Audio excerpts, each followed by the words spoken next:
Hi, I'm following along with Paul McWhorter's Arduino with Python lessons, and I'm having so much fun that I decided to do lesson 6 homework twice. I did the first one with the rectangle meter, like you see Paul making, and put it in a project where had several meters going. I this with the rectangle meters, I did a class, made it into a class so that you can make more meters and put them in different places and have a list of the scale numbers on it, and also put a label on it and control the height of the text a little bit on the scale. Um, that turned out pretty good, and I enjoyed doing that project. I said, what about making like gauges, like round meters? I said, I wonder what I could do with that and maybe import a few extra things. So I came up with that.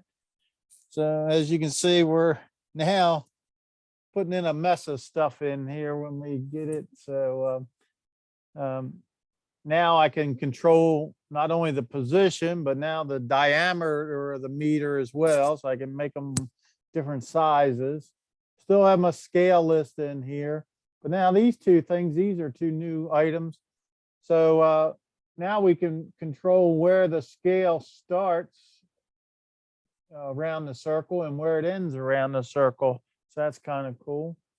And then we still got the control of our height, but then we also got the, I decided, well, one label's good, so we'll make two labels. So we put one toward the top of the gauge and one toward the bottom of the gauge underneath the center point.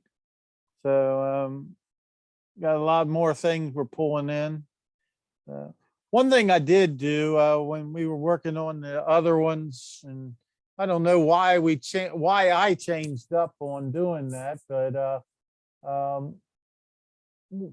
the whole time we were doing our clock, we had sine first and then cosine, sine for the X and cosine for the Y. But when I started the meter project, I swapped back to cosine in the X and sine on the Y. The problem is with that, it gives you your 0 point is pointing to the right, and all the positive numbers around the circle are counterclockwise, so they're going this way.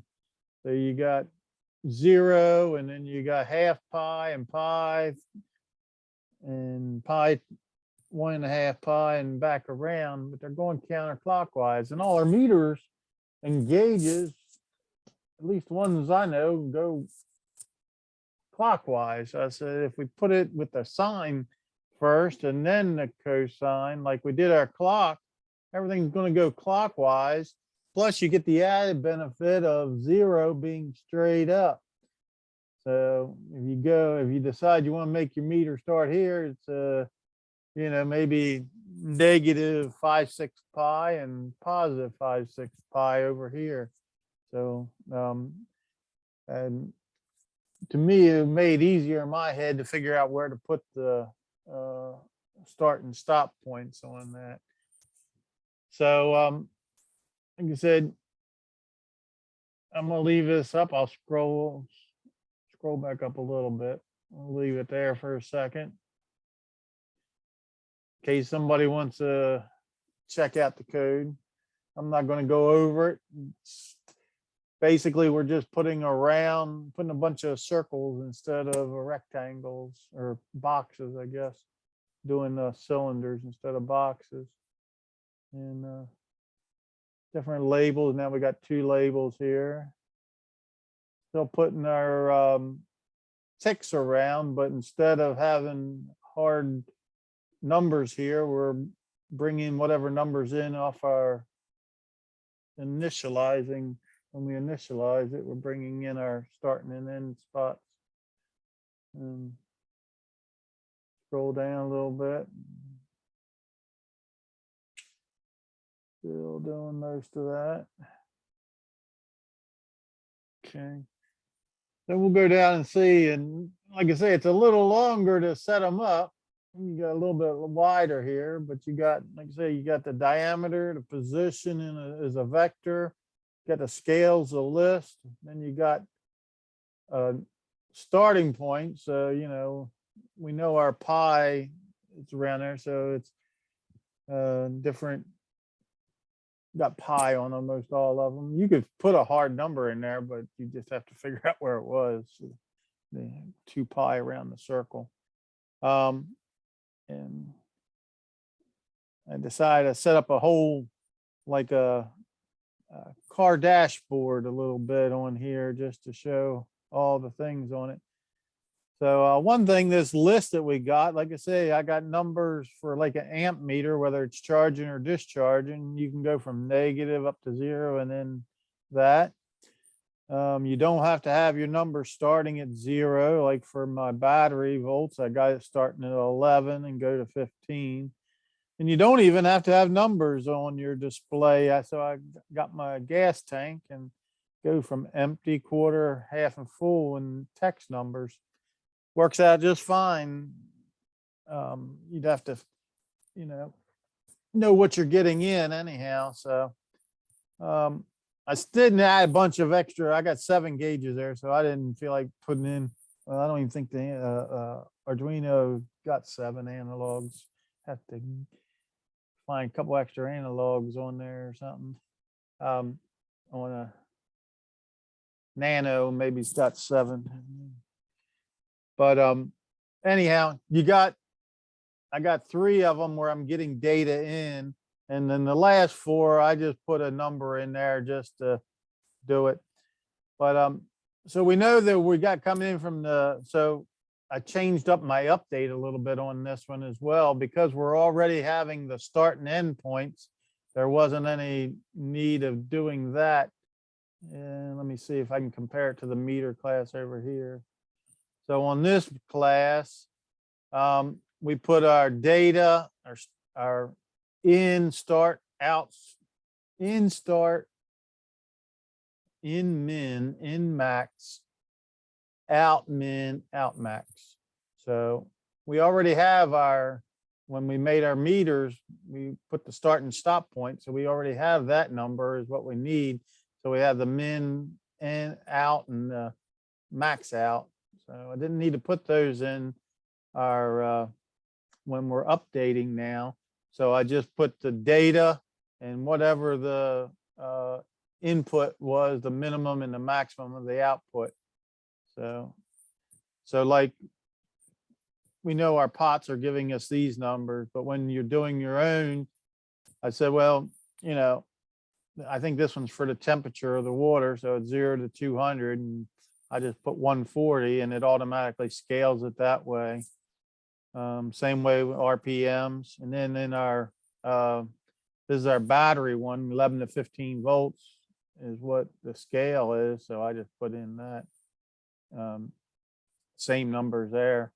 And then for our gas tank, I said, well, full is 1 and empty 0. And so I just put a percentage in there, 0.8 for that.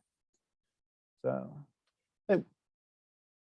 it's amazing. You can get 7 gauges for like that, and then just 1 line for each gauge, and then 1 line to update each gauge when you get new data. So worked out really well. We can show it moving and show it in working here. So that's my dashboard for my car I got. And like I said, you can see the scales go from different places. You know, this one's probably 5, 6 up to maybe 3, negative 5, 6 up to 3, 6. This is our normal, like from -5, 6 all the way around to +5, 6.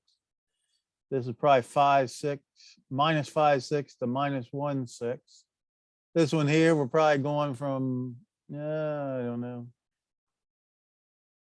2, 6 to, I don't know. I don't know what that one is. -2, 6 to +2, 6. And you can even do them all the way all on one side, like over here, you can say from 1/6 to that. As long as the gauge is reading in a positive direction, you're good. You know, you couldn't do like a bottom gauge and start here and go counterclockwise. You'd have to have a separate set of instructions for that.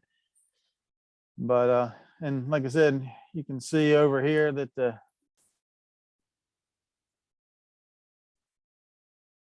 on the gas gauge, you don't even have to have numbers. You got text-based things there. It looks like I spelled gallons wrong. Can't believe I did that. Oh, well, that's life. But so some of these I got, oh, dropped my